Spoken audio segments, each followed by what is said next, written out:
the podcast.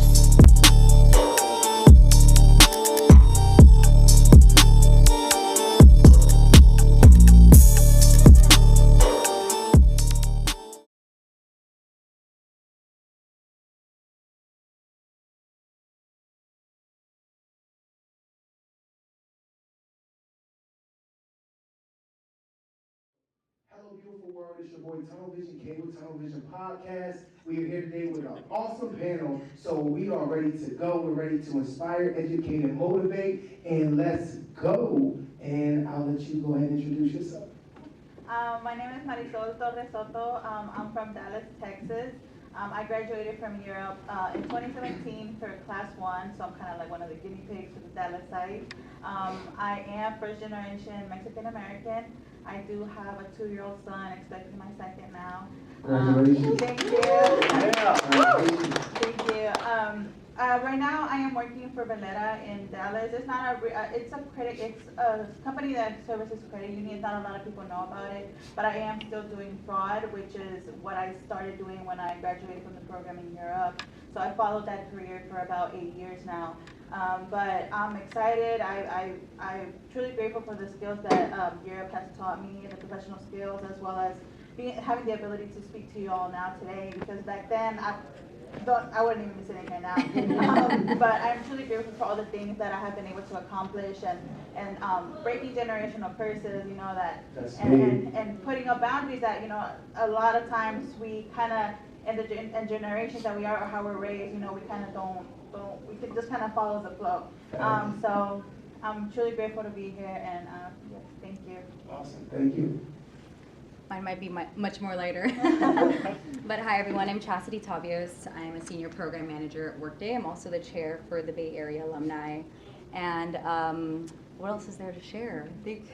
I'm from San Francisco. I graduated, I think it was February 2021, since the program. So I actually joined during the pandemic, which was very interesting. Okay, awesome. My turn. Yeah. Hey everybody. Keelan Hay. I am a alum from Boston, class of 2015. Boston is not in the building. That's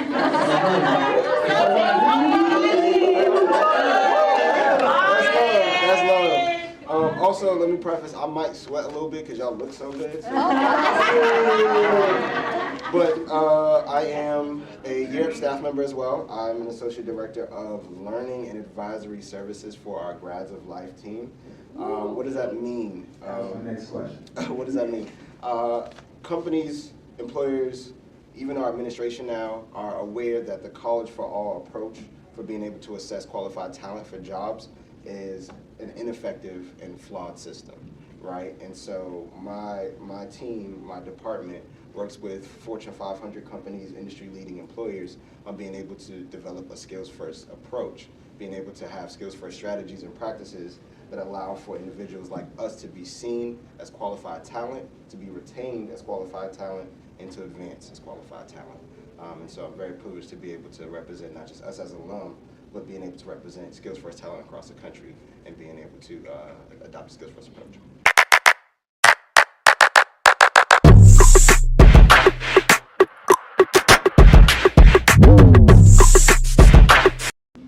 Beautiful, awesome. Thank you guys.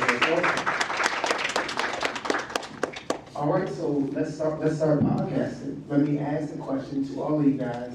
What's the first thing that you thought of when you heard the term tunnel vision? What does that mean to you? When I first heard the word tunnel vision, I thought focus. Whether it's focusing on your career, your personal life, your goals, your dreams, just having a set vision to where you can really focus on something that is not only going to make you happy in life, but help you grow and move forward in the next step in your life. I love it, yeah, definitely. I think I'm on the same page. It's really about being locked in. I think about like predator animals, jaguars, leopards. Okay. Just like going for the prey. I think the last time I felt like that was when I was like trying to buy a house. It took me years to like save money, but like once I changed careers and got into Workday, that accelerated everything. And then once I got there, I was like, I got my food. I'm stable. I'm fine. Yeah, there you go. Congratulations. Thank you. Yeah, for me, when you had posed this question to us, immediately what came to mind was my internship experience.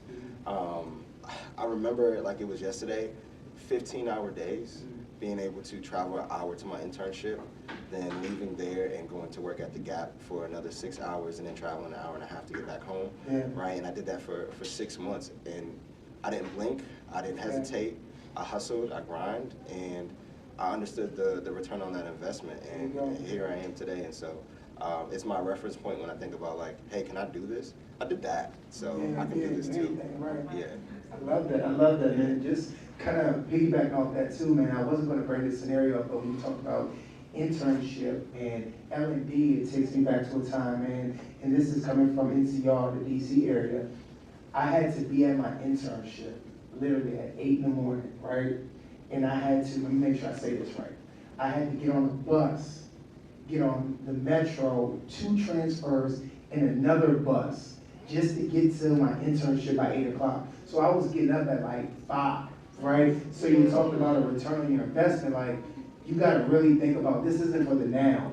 This is definitely for when I graduate. You know what I mean? Like I can go to McDonald's and probably get more than a stipend, but you're investing in your future. So that was always my thing. And to your point, like if I did that, there's not a project or a deliverable that my manager tells me that I feel like I can't do. So definitely, man, I think that goes for everybody. Everybody has a journey through the Europe program or through just in life. Like this is not just for Europe, this is just for life outside of Europe. Everybody has a journey and everybody has a story. And we talked about it a lot today or throughout the weekend of like being a true storyteller.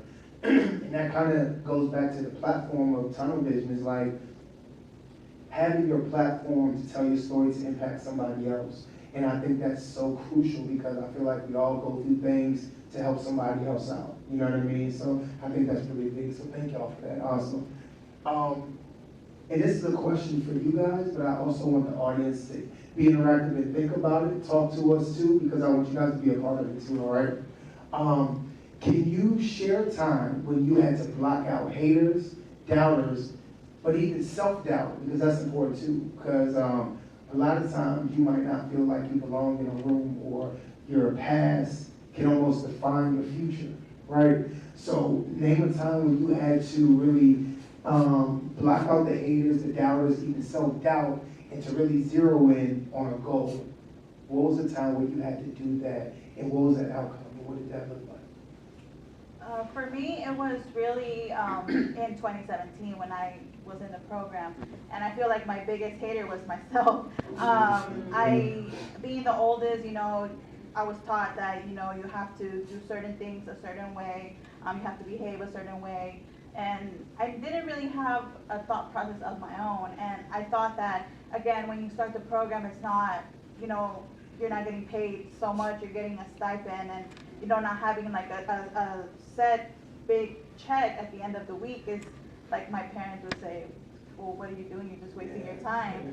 So, you know, I had to really put in those boundaries and tell myself that it's for the bigger picture. You know, this is what is going to help me reach my goals and get to the next step in my life. And I kind of had to block out those voices in my own head saying, well, this is not worth it, you know, and it was worth it. It was truly worth it at the end, because if it wasn't for that program, if it wasn't for me blocking out those voices, I wouldn't have graduated. I wouldn't have found the career that I am today, which I have pursued now for 8 years. And I wouldn't have my own house, my own car, and Talk be about able to Let me dive in, and I'll let you guys answer too, but I want to dive in on that because I'm pretty sure you weren't the only one that felt like that. Is where do you guys think like that feeling comes from, like being an imposter? I guess it's really called imposter syndrome, right? Like, where does that come from? Is that like, what experiences do you guys think that comes from, and like that builds that up? Instead of being like, boom, kicking in the door, every door that comes your way, it's almost like, ooh, do I qualify to even try to turn the knob to open that door? Where do you think that doubt comes from? Is it peers? Is it from yourself? Is it from, what do you think it is? And that's for anybody. I think it's systemic. Say that one more time. I think it's systemic. Tell me how.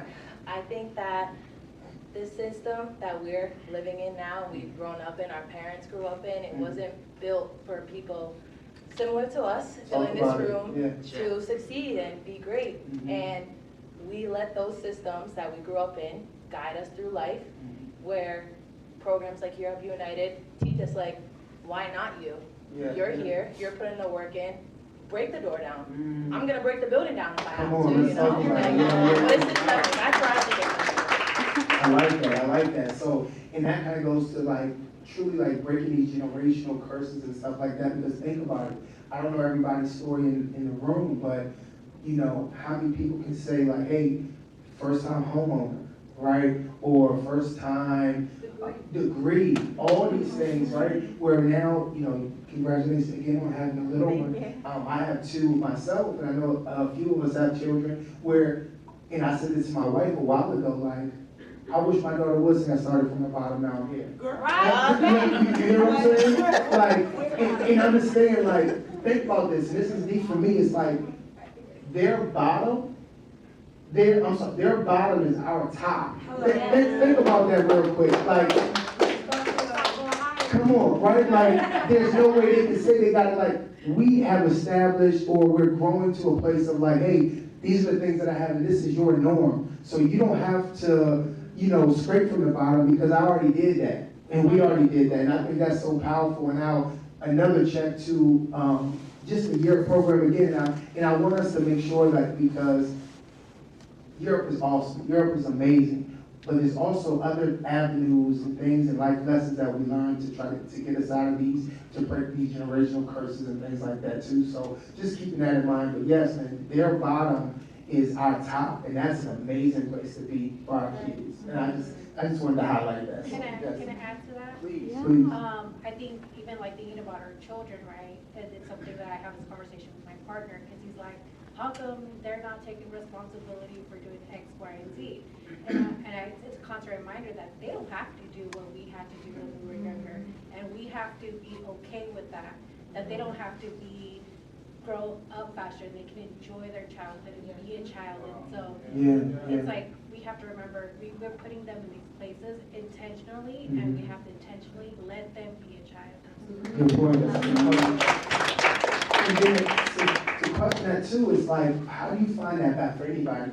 How do you find that balance? Because I think for me, a lot of the struggle built my character, right? And a question that me and my wife go back and forth on is like, how do we still allow our children to, how do I word it? Like, still go through certain things to build that grit, because I think that was so important. I don't want to raise children that, you know, what do you call them, like, Not the same struggle as us. not the same struggle. That's a fact. That's a fact. But just how do you find that balance?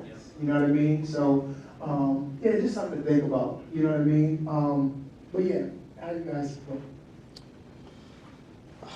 One of the things that like I've been most concerned about as a parent is putting my children in a space where they're operating from a place of lack and not a place of abundance.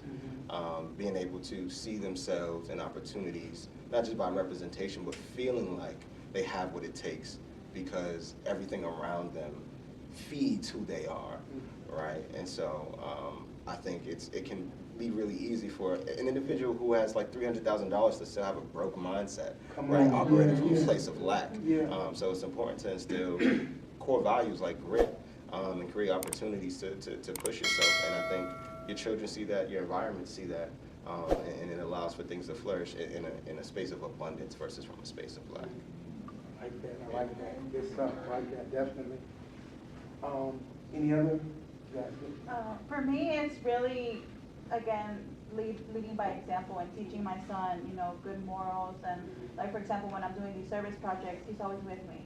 I'm dropping off these things, he's there with me, you know. So I'm teaching him, I'm showing him, and again, like you said, you know, people, older generations expect for, you know, for kids' lives to be hard, you know, be responsible at a young age. And I even had, like, my aunt once told me that my son was, he's 2, throwing a tantrum, and sometimes they don't listen. So she's like, well, he's not scared of you. I'm like, well, I don't want him to be scared of me. I want to be a safe space for my children. I want them to be kids. I want them to experience things, but also be humble and grateful for the things that they do have. So I really try, and I motivate myself, and by showing my son the way that I've been doing. So including him in these projects, including him in any volunteer events that we do have. That way he kind of knows, maybe I'll pass it along and he'll want to follow in the same footsteps. I love that. I love that. Awesome. Good stuff. Good stuff. All right. And now go to the next question is, how did you guys land your current role? Was it through network? And I say this from a space of, we don't know who the audience is who's going to watch this and what nugget they're going to get from it, right? So I want to use this as really being like a hub of resources for people, right? So not to really, I don't want to just scratch the surface, but I want to dive a little deeper into it. And it's, how did you land your current role? Was it through network? Was it through certain job boards? Or maybe did you use Europe United through their resources? And, you know, talk about, you know, because there's so many, we're in a place right now where there's a lot of people, and I'm pretty sure everybody in here knows someone that's probably has lost their job recently, right? It's real. And they're in a space of like, what do I do? And do you know a place, or what has worked for you, what job boards, if it's LinkedIn, career builders, or if it's your network, what are some things that helped you land your career? And kind of talk about it and, you know, and see if those little gems can help somebody else. So what has been some places that's helped you land your career? I can probably take this one. Please, go ahead.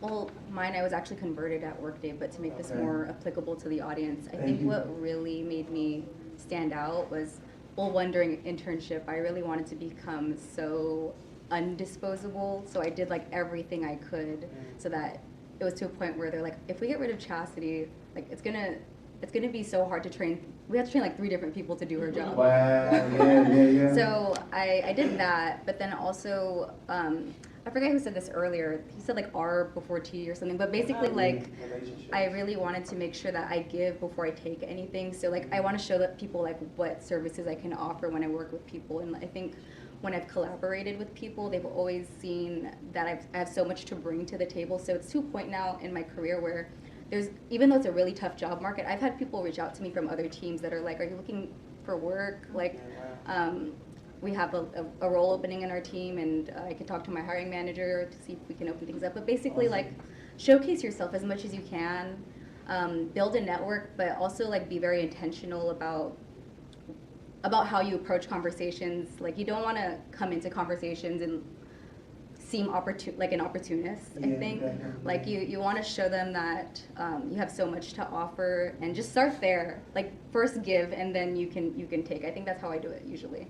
I like that. And when I heard from that too, it's like, be very mindful how you leave a company, right? Because it all goes back to the network. And I think I was saying this a while back. I honestly don't even remember the last job I had where it wasn't through my network, right? Like, does your work come and open the door for you? You know what I mean? And I think that's very important, because I hear people like, yeah, I didn't give my 2 weeks notice, and I'm like, but you now can't go back anywhere and get a letter of recommendation from anybody. And understanding what that means, right? And putting yourself in a box. So honestly, just really to piggyback on what you said, is like having those relationships, and what does your word and what does your brand represent? Because at the end of the day, it's all your professional brand. I mean, we can disguise it, whatever, it's your brand, right? How you walk into a door, how you speak to people, how you deliver your deliverables at your job. All those things is really, keeping you in the door and helping you land your next job. So the network is what I heard from that. Absolutely. So, yeah, definitely. Especially now where people are not even going to look at your resume unless someone put like a referral in. Yeah. So it's really important to make authentic relationships these days. Like, really get to know people and connect with intention. I like that. Yeah, definitely. Awesome. Did you have that? I've got so much to say. Go ahead. I want to take a step back on just the idea of even career development, career readiness. Knowing who you are is the prerequisite to even being able to identify where you should be in your career. Can you say that one more time? Paraphrase. But it was so good, right? It was just so good. Knowing who you are is the prerequisite to knowing where you should be, right? If you're not an expert in who you are, who is gonna be, right? So taking the time to get to know yourself, even in the midst of that turmoil, even in the midst of that absence of a salary or being able to pay the bills, there's still an opportunity for you to get to know you in a way that'll allow for you to inform the next decision that you make, right? Quick story about my career. I graduated from the year program and was at State Street Bank, and I told one of the staff members I wanted to work a year up. And he told me, you should go get a degree first and then come back. I said, I don't like that. I don't like, there's no reason I just did this 11-month job training program and then be told that it's not effective to the goals that I have for myself. So I applied to 14 different positions at Year Up. I finally got a job in admissions. And the next time I saw him, he had talked about me getting a degree again. I'm 5 levels past needing a degree for my role. Come on. And so, why I bring that up is because there have been times where there were roles that I could have taken, there were jobs outside of this organization that I could have had, but I knew where I was supposed to be. Yeah. And I know who I am, and I know what I offer. And so I've been able to navigate what was not supposed to happen, right? Because I was able to show up as myself authentically in these spaces. So, yeah. I love that. I love that. I love that. And just a little bit about that too is another question. This is for anyone. How many of you are currently working in the same field you originally thought you would in your career journey? So how many of you said, hey, after, if it was graduating the Europe program, the Europe United program, or a job that you were in, and you are in that same field? Yes. So I was always a business person. I started retail I started retail at a sneaker store. Okay. Started as a cashier, went to a store manager. So I knew like the whole business operations thing. When I applied for a Year Up, I did the business track, the 3-month pilot one. And now I am a project manager in business operations. So. I love it. I love it. Yes. I like that because I feel like too I feel like every job you have should build on, even if it's directly or indirectly, should build on to your next one. Like, do you have those transferable skills to the next role? And I think that's super important too. Yeah, definitely. All right, so next is, let's see. What role can, and I want to bring it full circle to action and impact, right? Because I really feel like we're all in places where we really can uplift students throughout the Europe United program, or just people that are in the street, if you're at a grocery store, if you're at a gas station, wherever you're at, right? To hear about the opportunity, because there's so many people that all they just need to know is about the program and how to apply for the program and literally change their lives. I've spoken to maybe 10, 15 people throughout the summit this year and listening to their journey. I was talking to one person, I think he said he was working, I don't know if I don't see him in here, but I think he was working at like a gas station, right? And he was like, and I heard about the program. I thought it was a scam like everybody probably did, right? He went through the program. I think now he's like a data analyst or something like that. And I'm just like, wow, there's so many people that just needed to hear the opportunity. So what role do you think we can do, right, to help shape the next generation of leaders in our community? What does that look like? How can we actually put literally, instead of like, put the label on like, hey, this is what we can do, but what does that actually look like to really help our community? And when I say help the community, it's helping that young adult that just graduated high school or is in between, am I going to college, am I not going to college? Am I going to get a 9-to-5, or am I going to the military? Whatever it is, what role do you think we can play to help that in our community to help raise the next leaders up? I think that offering support is a big thing. I know that just in my culture, we don't really motivate each other to want to pursue higher education, to pursue careers. A steady paycheck is really what you're searching for at this point. So I think that one thing that Europe is really great at doing is offering support. If it wasn't for the program, someone telling me, you can do this, you can do more, you can be a positive impact in this community, I would still be stuck where I was before. So I think also the resources that they offer, whether it comes to mental health or just financial assistance, also has a lot to do. So I think just support in general can really make a big difference to somebody who might not be getting that in their own personal life. I like that. I like that. Definitely. I think maybe offering mentorship. I feel like that's an obvious answer, but it's not just giving them advice, but actually listening. I feel like, you know, youth, if we're talking about like under 18, they probably won't really listen to what their parents will say. But I mean, there's also a chance, like, you know, there's probably not a good communication between the two at that age. But anyways, like, where I'm trying to get at is just be a good listening ear, like really understand where they're trying to go and guide them in the right direction is probably the best way to mentor. I remember at a point there's like, I didn't think I was suited to be a mentor because I feel like I was still trying to figure myself out. But when I offered to be a mentor to an intern that was coming into Workday, she was telling everyone that like I was really helping her like pretty much shape her career by just simply listening. I think people are so quick to give advice, but if you're just there to listen and just, I think just being a good listener is always going to take you far. I think that's helped me as an introvert. Okay. Yeah, super simple, but one of the things that I've adopted is I stopped asking young people what it is that they want for a career and start asking what is it that they want to solve for. What problems do you identify and what are the ones that you are passionate about? And eventually that's going to allow for them to think a little bit more critically about where they want to go within their career. But it changes the mindset of like, hey, I've got to become an adult and have a job in order to, you know, take care of everything, but it allows for passion to take hold and allows for them to think more critically about, again, who they are in reference to their career journey. Good point. And it was something I was talking to someone the other day about, and it's not in the cards, but it just has me thinking about it, is we're in like a totally different era and space right now. It's something new. I might be telling my age here, man, but it's like something that's like almost like a norm right now where a lot of young adults are having like their, and I thought this was a joke, like I didn't even think this was real, right? Where they had Candace laughing because we were talking about it.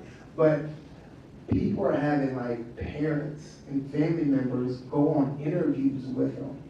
Have you guys heard that before? Is that no? No. That's crazy. No. Real life. No. Like stepbrothers? Yeah, it's like a real, like, they even have questions on the application. Do you want to have a parent or guardian on the interview with you? Wow. This is a real thing, and I was like, there's no, because I saw it on like an article, and I'm like, no, this isn't real. Until I had someone close to me, their sibling they actually called and was like, hey, do you mind hopping on my interview? And I'm like, how is that possible? And I'm thinking from a perspective of a hiring manager, right? Of like, how does a hiring manager hire someone that has a spokesperson, their parent is advocating for them, right? And it made me think of, and definitely us being in a space of like, how do you empower the next generation, or someone that is looking for, like a recruiter or a hiring manager, like, I don't know how we got to this place, right? but also too is like, what does that say about the next generation? And it just seems it's crazy to me. And I'm like, how do we change that narrative, or how do we get here? It's wild to me. It's just mind-boggling. It's a real thing, I promise. Look it up. Like, this is it's a question. Let me just say this again so y'all can really understand. There was a question on the application of, do you want a parent or guardian to sit in on your interview? And that boggled my mind. But yeah. But how old are they? Yeah, what if you're like 17? No. These are jobs like 19 and these are jobs. Oh, No, these are jobs. So it's real. And you had a question in the back? Not really a question. Yeah. But, there's no replacement for experience. Right. So within support, mentorship, helping people figure out who they are, you have to provide these young adults with experiences that are going to like change their mindset in the way that they think. That's coming from like personal things that I've been through. Like if I wasn't able to see certain things, like the first time I come into the era of space and I see all of these different cultures and people talking about what they've been through and things of that nature, like I probably would have stuck with it as I was doing in Right, the too. streets and trying to make that work, but seeing all of these different and having all these different experiences helped me get the mind frame and the mindset that was needed for me to make some of those critical decisions in those moments. So experiences, like being able to see something other than your block every single day, and to be out of town with Spanish people, Asian people, and to hear about the different cultures, it's like a eye opener. It helps you make decisions that you probably wouldn't have been able to make if had you not seen. So. That's a fact, yeah, definitely. Kimani wants to add. Yep, and then I got you, Candace. Yep. Someone had a question or a comment? Oh, you were going over there. No, Okay. I think that to piggyback off what you said, I don't have children, but I have a little sister who I consider my child. My parents are almost 70. But I think that the biggest thing with her growing up was like, I have to be who I want her to be, right? Yeah. And so now she's going to college and everything like that. And I grew up in the hood, whereas she grew up in the suburbs, right? And so I had to kind of change my mindset. And I can't tell you to not do this and not do this, right? And then I'm out doing these things. Oh, don't do what I do. Don't actually do what I do, because I'm doing the right thing, and I want you to do the right thing as well. And so, like, there are things in my life, like, there are certain things we were talking about, like, I think a big part of Europe United as well that people don't understand is, like, the mission, right? And we're talking about closing the opportunity divide. But I don't think that people understand that there's going to be a point in time where Europe United's mission is going to change because the opportunity divide is going to be closed, right? And so when we're working with like young adults and children and things like that, I think that the biggest thing is going to be, at what point can we decide that like we're going to close the opportunity divide a little bit younger, right? We're going to pour into them a little bit younger so that they don't get to this point in their life where we've been, where they're like, oh, this is my plan C or plan D. Because this is all I have left. And so I think that's a really big thing. Like understand, like at what point are we going to start closing that divide earlier? Sending them to school earlier, letting them know, hey, do this, don't do what I did, actually go this route. That experience. I like that. Definitely appreciate that. And Candace, you had a comment, question? Comment. All right. So thinking about what we were talking about, like real thing, I witnessed it for myself and was like, what is happening here? Like, I watched young adults coming for an interview, open session, and there were growner adults with them, and I was like, this is interesting, what's happening? But I think it's like, to a question that you asked earlier, like how do we, not take them what we went through, but also not, kind of spoil them or ruin them. So I think there's a fine line between like support and coaching. They're advocates and they're mentors, and it's like what role do we play as adults in these young people's lives to where we are helping because we want to be able to help. We've done the work so they don't have to work as hard, but they also do have to work. Right. So it's like, how are we helping them have those experiences where they are going to do the work for themselves, be comfortable with failing, like we've all, messed up, made a mistake, and, we learn from that. They're not losses, they're lessons. So it's like, how do we find that balance of like helping, supporting, coaching, hand up, not hand out, versus just kind of doing it for them. And I think because some people have struggled a lot because it's been really hard, it's really easy to handhold and do it for them because we are afraid to take us back to that point. Like we don't want to start all over again, but it's like we're never starting all over. We're always starting from experience, even if that means helping them have that experience. So there's really a fine line.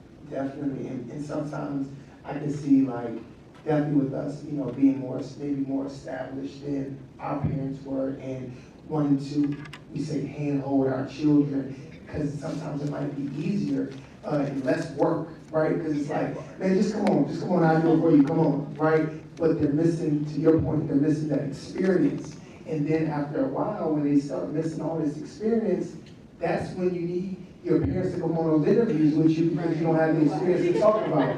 But I think that's literally how it happens, you know what I mean? So, and finding that balance, right? So I love that, thank you. That's our hand now, because I keep that. I think listening to everybody and then really sitting and marinating in what everybody said just now. Yeah. I think the thing is with the younger kids and having their parents come to the interviews is that they're afraid of failure. And they see a lot of role models around them that they see maybe that they're a trailblazer, and they're not having those open conversations of how hard it is to actually be a trailblazer, and that the failures that we had to go through, and we're not open about it. They just see us, oh, this person went to college, but they're not seeing that you had classes that you failed, probably had like 3 Fs, and probably was on like a list to either get kicked out of school if you don't fail, if you don't pass that next class. They just saw that you got the degree. They didn't see all the hard work that went into it. And a lot of us don't have those conversations with the younger ones around us. Like, okay, you see me doing these good things, but I failed at these things first before I was able to actually succeed. You see the success, but I'm gonna have this open conversation with you about the things that I failed in. Like, I'm not always gonna succeed in everything I do the first time, but with the trailblazer that you see today is that I didn't give up.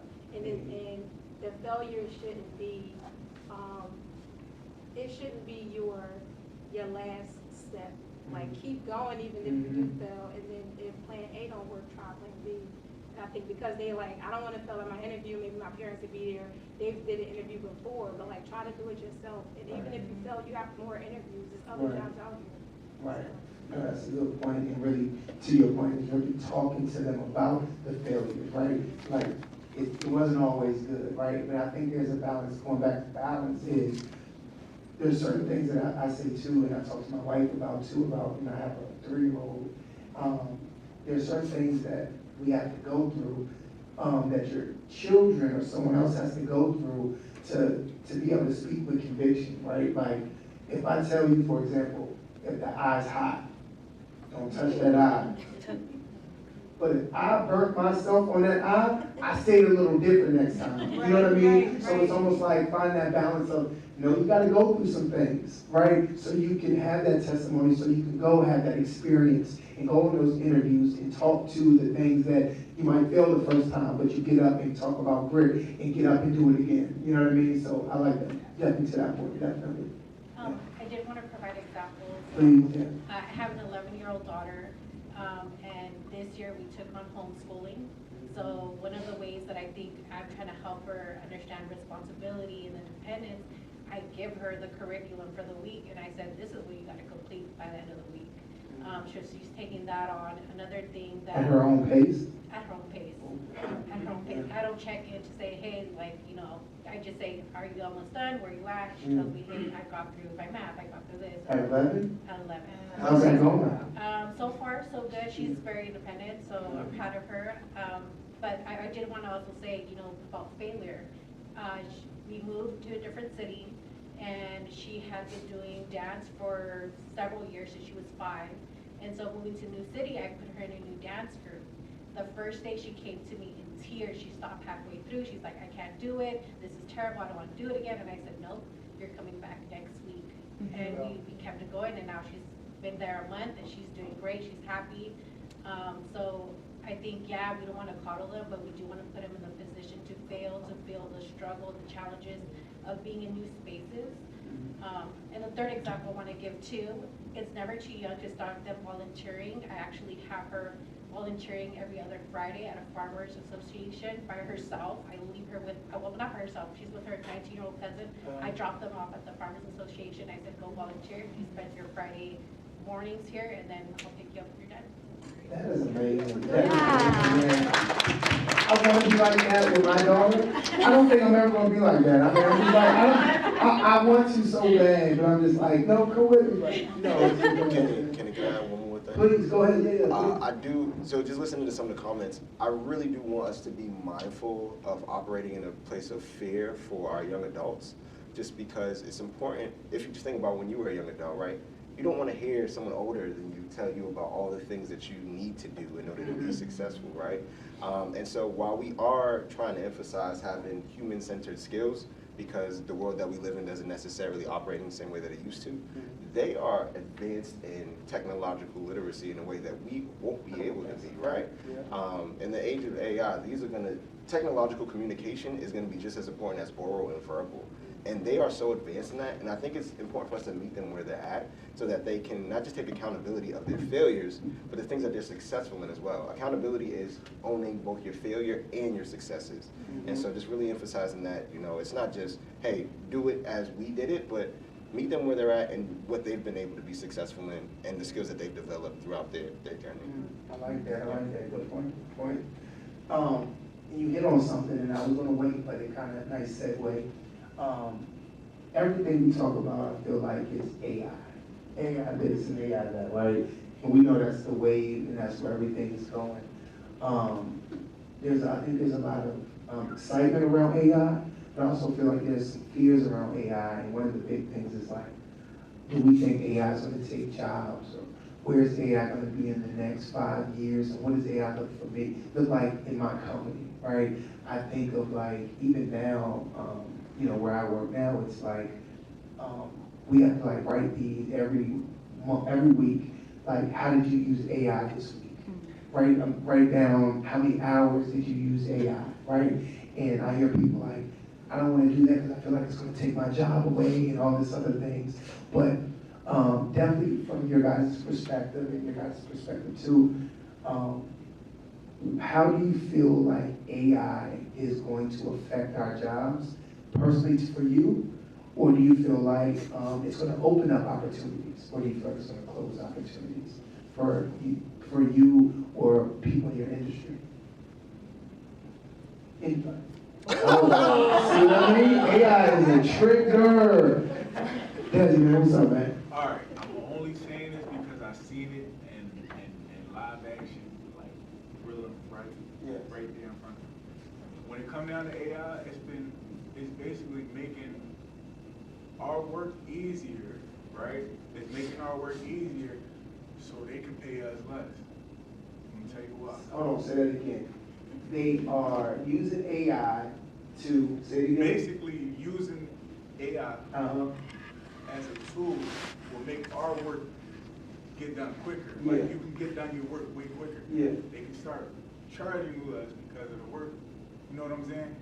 Yeah, but I feel like that's being more, and I feel like they're going to start changing job titles to be more of like a generalist, right? Where it's like, hey, you used to work in marketing, but now if you know how to utilize AI, I need you in marketing, HR, and something else, right? But knowing how to use it. But it's also like, hey, I'm giving you 3 jobs in one, and hopefully.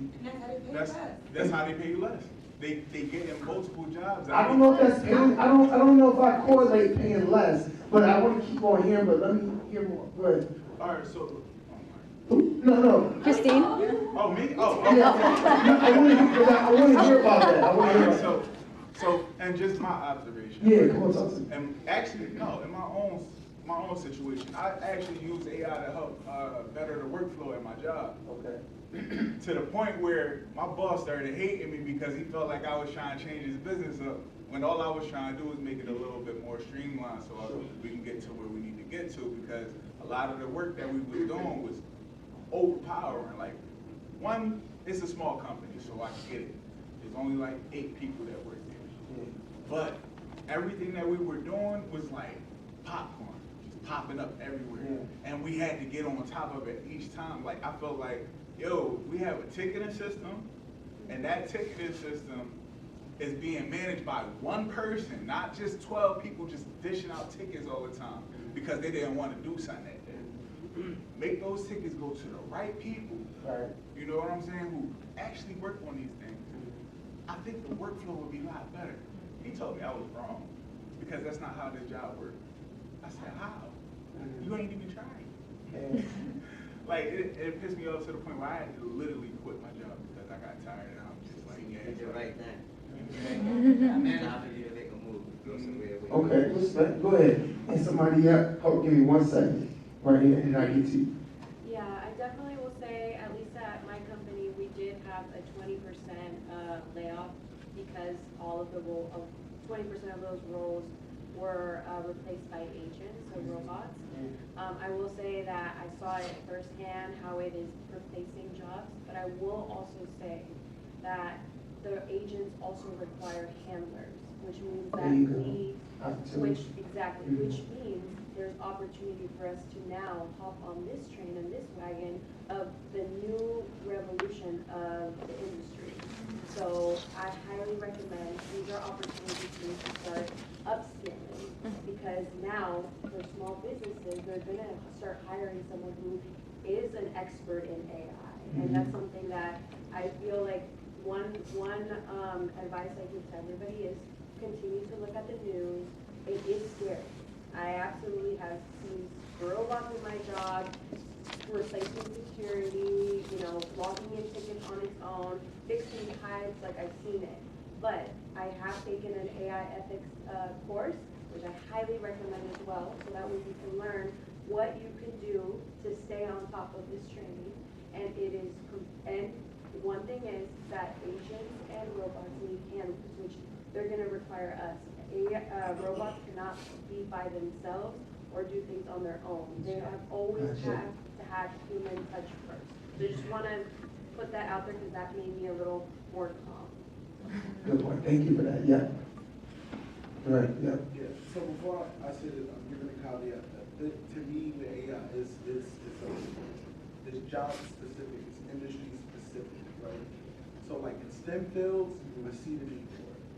But like I'm in the social sciences, humanities, it is like the amount of students I catch using AI is like ridiculous to do like their assignments and things like that. The way I catch it, if you're in my class, you do a lot of free writing on like assignments. And I use that to learn your writing style. So if you come to people one way, and then now the next day you use all the jargon and all that, and like I know, I got you. I mean, we got all the AI that catches the AI, right? But like you said, to handle it, because there is no AI without it. Like we're the ones who's feeding it the information to learn how to respond, how to give feedback, and all those different kind of things. So I think there's no way around it. It's a thing. So the more that we can learn, the more that we can engage, the more that we can utilize it in a safe way, I think is really important. Because those who are just like, no AI is going to take my job, you're going to get left. 100%. Which is the crazy part to say, but it's just like how we industrialized everything. All the people used to work in the factories and all, like how our cars are made and all that. The problem is, there's too many people who want to keep that job rather than leveling up and figure out how do I become the handler, right? Because there's new AI popping up all the time. And if you know how to strategically use it, you now have a skill, because there's so many people who don't want to learn it. Like our bosses don't want to learn it. They barely know how to use it. Right? Like, so if you figure out a way to kind of like, help bring it to the table. But I just think there's certain ways that people are like all the little mission statements we read, probably AI generated. Yeah. And it takes away from the actual like compassion that we want to give to these companies. So we have to hold each other accountable in that sense. But I think, so like Desi was saying, they do try to pick flights, right? So the hardest part I think for a lot of us, until we get to that point, is to say no to something because they're taking away from your work, right? Like I'm in social work. First thing I heard getting into the field, social workers don't get paid much. I'm like, ooh, like you took the job that they pay. I wouldn't say yes to that. Like I'm gonna go figure out who's gonna pay me where I'm working. So we have to get a lot more, and I'm talking about like all of us in like, especially in marginalized communities, we don't say no enough. Like we take the bottom. Like rather than saying like, you need me more than I need you, I promise you. Like they're gonna act like they're not hurt. But the more of us who say no and start commanding what we need, especially, nowadays, is when you kind of get that. Because I promise AI does not work without the people who feed it and use it. ChatGPT is as strong as it is because of the thousands and thousands of students who use it all the time. Because if you've never used this before, give it a prompt, use it for a month, and then use that same prompt, it's now going to sound like it because you've been feeding it. that whole time. So it learns and it adapts and those kind of things. But it's also very wrong. That's why you need the interviews, because it gets a lot of information wrong all the time. So it needs the people that, so that's a job that some people, that's an industry people are not great.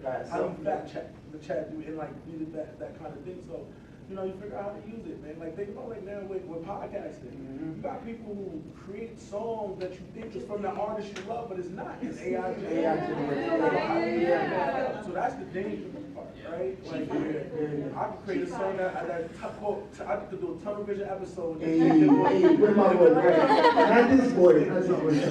Not tunnel vision K. Right. Yeah. And what? I see you right here. I'm gonna say it's definitely beneficial.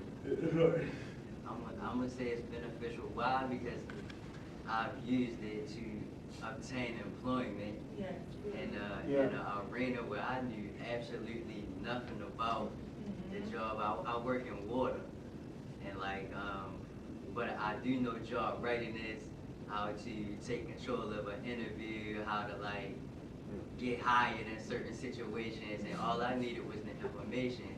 And AI gave me all the information that was needed for me to be successful in that situation. You cannot finesse a finesse.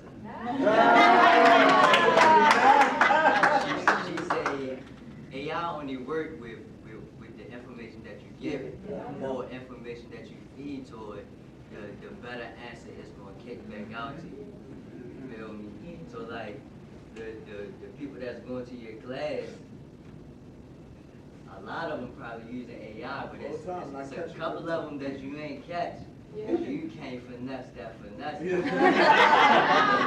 They understood that like, oh, I ain't gonna give them back everything AI gave to me, but I'm gonna use that foundation, put it in my own words, you feel me, so that I can be successful in what it is I'm trying to do.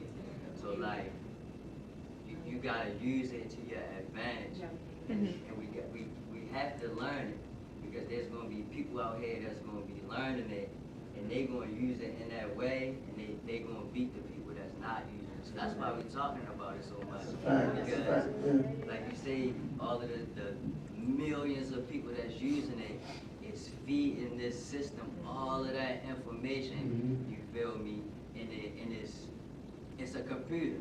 That's what computers do. They translate information like super fast. You feel me? And kick it back to you. So it's gonna be smart, but it can only be as smart as what it is that we give it to. We just gotta learn how to use it and use it to our advantages and take advantage of it. I'm telling you, I went to this interview, I didn't know shit about chemicals and pH to waters and none of the stuff. Like they gave me a math test with all of this stuff I had seen in 10 years, and I put that shit in AI. You hired. What? Yeah. You need your advantage, man. No, I love it. And so I feel like we could talk about AI all night. And it's a fact. But I do want to move the conversation along. Next, I want to talk about unity dialogue, right? Because I feel like we're in a weird space. And I know we got about 10 minutes left. So there's a couple questions I want to make sure we answer. And I want to get a pulse from you guys, a pulse from you guys too, because I feel like in the country we're in a weird space, right? And I feel like this is the time to have a conversation on bringing us together during these times, right? And I have a couple questions here. And it's, freedom of speech is something many value deeply, but it can look different depending on who you ask. How do you, I know, yeah. How do you personally balance speaking your truth with listening and respecting other people's perspectives? And I wanted to take a minute and let that marinate, and I'll say it one more time. Freedom of speech, and let me throw this caveat.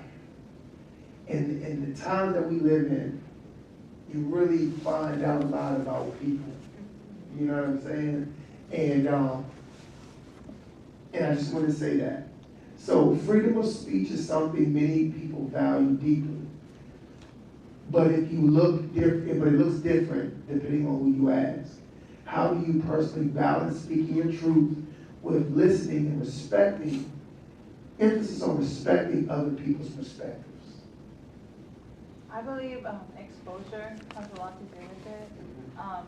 I'm Mexican and I do live in Dallas, Texas, and right now, you know, it's a little difficult out there with everything going on with like the immigration reform versus immigration laws going on. Yeah. So exposing myself to the different paths of life with different people, because not everybody is walking in the same path. So just keeping an open mind. Again, I always hear the saying, you listen to understand, not listen to answer back. Yeah.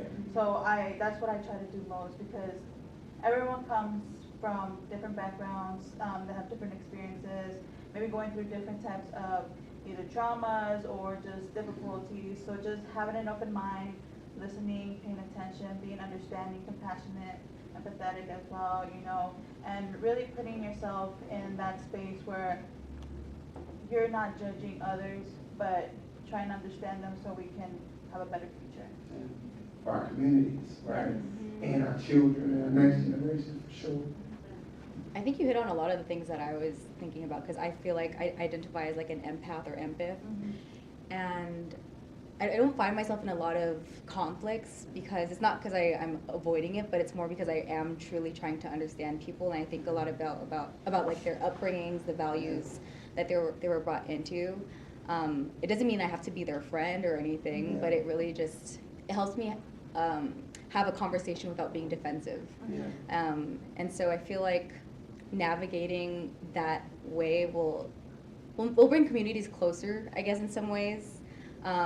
You don't have to try to convince them, like you were saying, but just try and understand, even though you can completely disagree. But I think that's probably the best way to approach things, especially in times like this where everyone's just trying to divide and turn, like just marginalize and turn things into groups again. Like, that's not where we want to go. Right, definitely.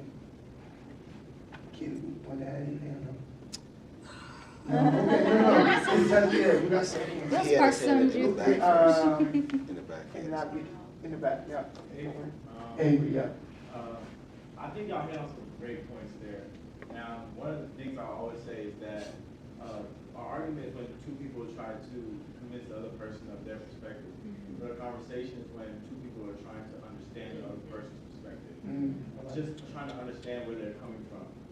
So one thing that truly helps me is being self-aware of not only that person's ignorance, but my own ignorance. I had to, at one point, realize that I'm a black male and I stand really firm and fight for a lot of social rights for black individuals. But it wasn't until I realized that, like, I don't fight the same way for my Hispanic brothers and sisters because I don't understand their experiences. So I had to put myself in that shoes. Like, I never understood their experiences. Like, I may like support or do that, but like I'm never gonna like, not never, but I haven't fought as hard as I have for my own like black rights or like, things like that as I have for theirs. So it's like I had to understand my own ignorance. Like, I don't grow up in that perspective, but if I did, if I had that background, I would fight for that perspective as much. So other people who didn't have that background, they don't really see my perspective or other people's perspective and things like that because they didn't grow up with those experiences. So I had to understand, put myself like, okay, I'm ignorant to a lot of other people's different experiences. I understand that other people are as well. And just understanding that doesn't mean we make excuses for it, but it's just understanding that you didn't grow with my experiences. You weren't called a nigger. Like, you weren't at a child, like, was told by your girlfriend that you can't be told, like, can't date me because I'm black. Like, you didn't go through those experiences. It doesn't hit as hard for you, you're not as passionate for it. And I understand that. It doesn't make it right or wrong, but it's just that I'm understanding that everyone's ignorant based on their own experiences, how they grew up, how their parents taught them, and things like that. And then trying to understand how they got their perspective, rather than trying to convince them of mine at first. But if they are as open to understanding my perspective as I am to theirs, they would then be able to empathize in that same way and like change their perspective, being willing to change their perspective. So that's kind of how I battle with not being as defensive or offended by other people's perspective. It doesn't mean anyone else's perspective is right or wrong. I'm not saying like just because, you know, they might be racist or they not understand that it makes it right, but it's just that I'm not as offended by it because I understand that you didn't grow up with my experiences. So, yeah. Look, I love that, man. I love that. I feel like if a lot of people thought like that, the world would be a better place. Yeah. For sure. Yeah, yeah, yeah. Yeah. I just want to build on what you said. First is our self-conscious Yeah. bias that sometimes we might not be aware, especially when we're dealing with different communities and cultures. And the second part is. Speak up just a little bit. I want to make Okay, sure. yeah. Mike's The catching our ear. second part about it is, right, aside from our self-bias, is understanding where the other person is coming from, right? There's a part of the other communications is we have our own. Some of the standpoint is limited to our own experience. So it's that part. But the second part is the other person is communicating to you. Don't start a closing. Like for instance, sometimes that when we're living in an indoctrinated world, especially with with the information overload right now that we're living in, be careful of how you use the information. When we approach the other person, sometimes we already have a fixed mindset that box within us. So when we hear information, that sometimes it can help, that can mislead our own conclusion. So how do you, set that up in conversation when it comes to a self-honest, honest expression, and just by asking questions, try to understand. And then to believe that, understand that you understood. And I think that's important. I just wanted to say thank you for, setting that out. Yeah, that was good. Thank you. Exactly, yeah. Yeah, so for me, I feel like this hits home for me a lot because I know for the leaders here in Europe, we did the oath here for us. We recorded that, and it means something to us. It's very important. So there's another oath I took when I went into the Marine Corps of protecting the people within the United States of America. Well, the Constitution is the biggest thing, the First Amendment. That's what I am a fighter of and a fighter for. Even though now I'm outside of the Marine Corps, I still fight for that today because it still means something to me. So it's a very interesting take on this and how I will always continue to fight for it. And what that means for me is if I have a person who's voicing their opinion that they don't like who I am, what I am, how I dress, and things like that, I have to let them say that. That's something I have to listen to because that is their given right to say it. Which, and that's something that I served for. Now, to counter that, that's not to say like, oh, we're gonna always kind of have this hateful speech, things that are not morally right to be said. That's something that we will live through, we continue living through, and there's not gonna necessarily be an end. There will always be in the Bible. This is my view of this kind of scene. Through the times it's there, it's persistent. If it were able to be closed, it would have been closed already. So my counter attack to that, I say counter attack is, as much as people will say hateful things, my job is to not say those hateful things and say more positive things and influence people around me to be more positive, to drown out the hatefulness around and influence that way. So, because the free speech is free speech, and if, of course, they may not listen to me, but I have the right to say it as much as they have something that's negative. So my goal is to do that and fight back with the positiveness, what you say, and to enlighten people versus to bring people down. Love it, man. I love it. I feel like, yeah, we need to the White House. I think we will change. My bad. Not this way. My bad. Yeah. We would change the world. I'm telling you, man. The world needed. Yeah. 40 years. I'm gonna be honest. I respect people's right and how they believe tech, but like, I don't respect nothing that doesn't respect me. That's where I am. That is true. So it's like, I can deal with a disagreement, right? We had this conversation on your podcast. I don't believe in abolition. I don't believe in prisons. I don't believe in none of that, right? But if somebody does, I still work with them. But what we see today is something a little different. It's different. Right? Like, you don't respect me and people who look like me as a person, regardless of the credentials mean nothing because you don't know it if you don't talk. Yeah. So all you have is a visual. Yeah.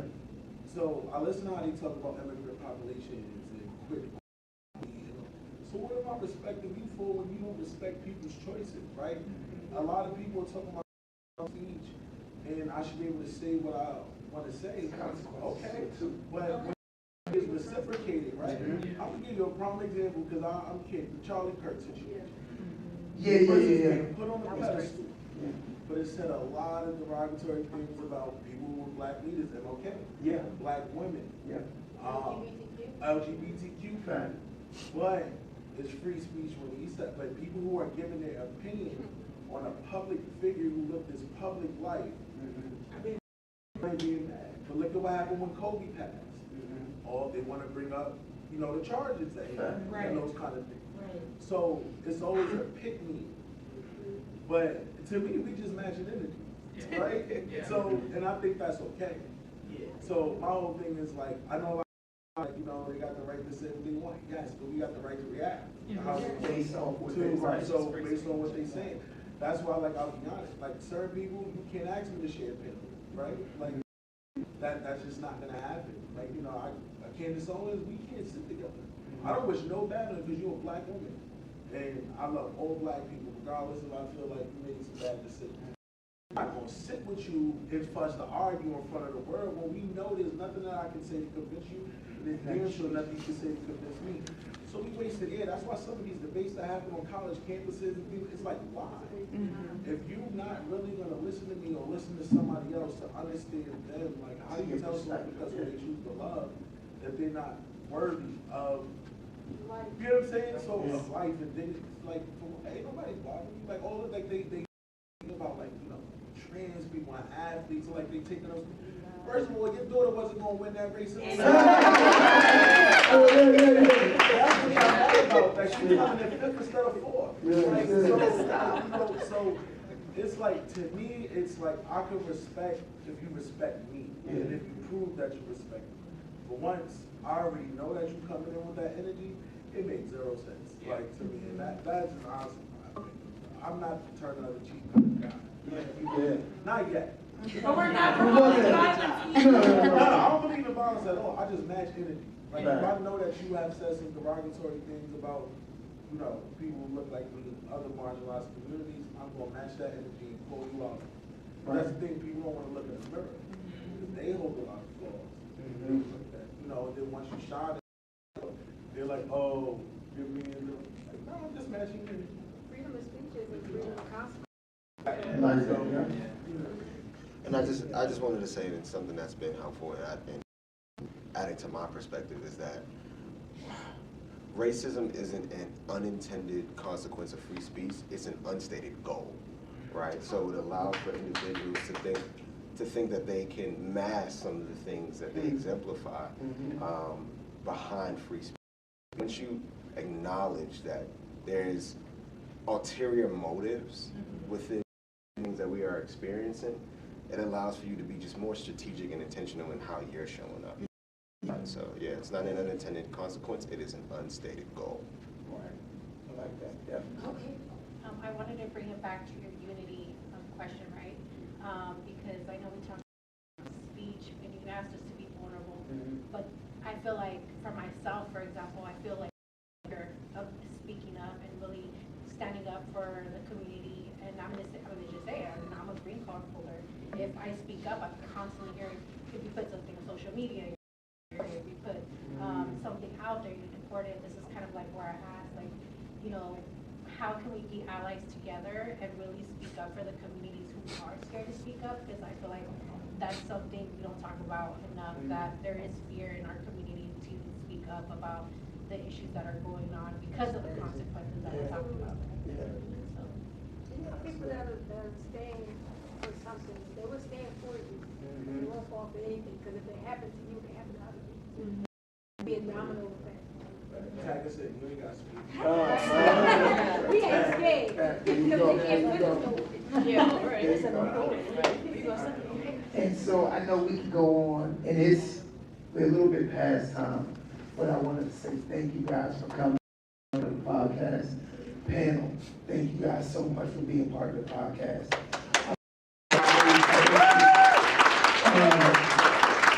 I also want to shout out Aaron, Candace, Ebony, Victoria, the whole Alumni Summit team. Possible. Thank you all so much. I don't take it lightly at all.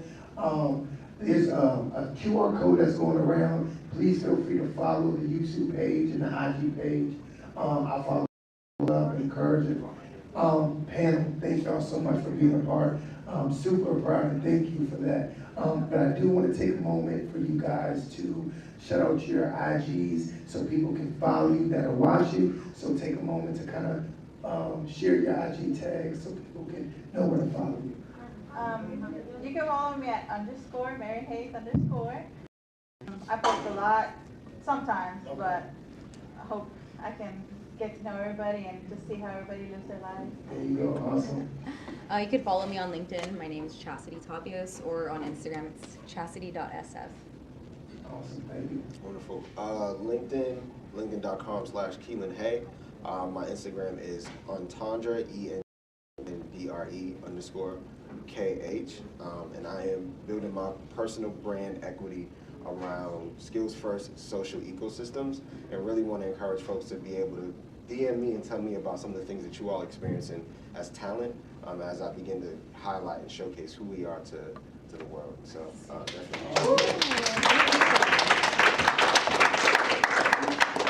Yes, and I wanted to make sure you follow the page, the IG page. It's TUNSN Podcast, and you can subscribe to the YouTube channel at Tunnel Vision Podcast as well. The goal of the podcast and the goal of Tunnel Vision is really to be a hub of resources for everybody.